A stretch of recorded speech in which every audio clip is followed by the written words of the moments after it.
Hi everybody, it's Honest John again, and I guess it's time for me to weigh in on Syria. I'm glad I don't really have the final decision on that, but I figured there's no reason for me to be here on YouTube if I'm afraid to speak up on tough issues like that. Now first, a little background. This civil war was started by Bashar Assad. When his people first demonstrated against him, they were not calling for his ouster. They were demanding that their voices be heard, that they be treated more fairly. He had an opportunity to have a dialogue with the opposition and move Syria forward to a more enlightened and democratic form of government. He chose instead to respond with violence. Second, the Assad regime is who used the chemical weapons. The idea that the rebels gassed themselves is ridiculous. It is the government who possesses the weapons and the means to deliver them. The idea that a rogue element of Assad's army is responsible for the attacks is also ridiculous. It takes careful preparation to use these weapons. You can't use them on a whim. Regardless of what decision is made, let's not pretend that we don't know what happened over there and who's responsible. The question is, knowing what we know, should we conduct a military strike? Now, some people are saying that it would be hypocritical to go after Assad because we turned a blind eye to Saddam Hussein's use of weapons against Iran and his own people. This is true, but the president who did that was Ronald Reagan. If there is any hypocrisy there, it is Reagan's. Surely we are not saying we want Obama to act like him. Some are afraid that Syria will act against us if we strike them. The fact is that they are attacking us online every day. That won't change whether we strike them or not. Others worry that we could wind up being dragged into another war.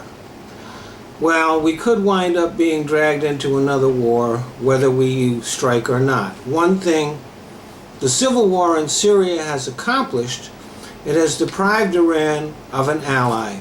If a conflict should arise with them,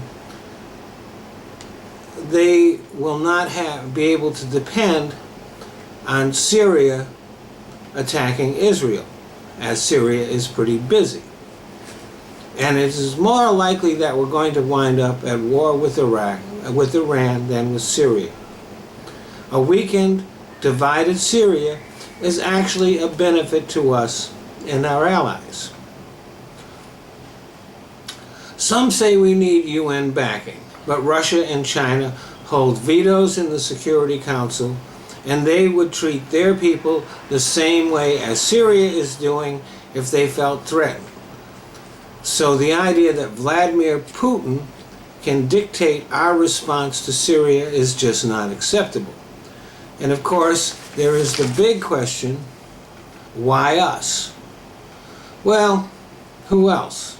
Luxembourg? Some are comparing the situation to Iraq, but the intelligence on Syria is clear and not made up and manufactured as the Iraq intelligence was. And our goals are different, and we're not going to send in any ground troops. And finally, there are those who speculate that a strike might somehow make the situation worse. They could be right. But there is just as good a chance that doing nothing will make things worse. Things in Syria are going to be terrible no matter what we do. The big question is, can we deter the use of chemical weapons by Assad or others in the future? And the answer is, not if we do a pinprick strike. If we do strike, we have to strike hard. We may not be able to decide who comes out on top, but we can make it less likely that Assad does. Now, if we were thinking of invading Syria, I'd be dead set against it. Iraq and Afghanistan have shown us just how bad an idea that is. But I do support a strike as long as it's not a little one. A big shock and awe type strike that leaves his military reeling is the way to go.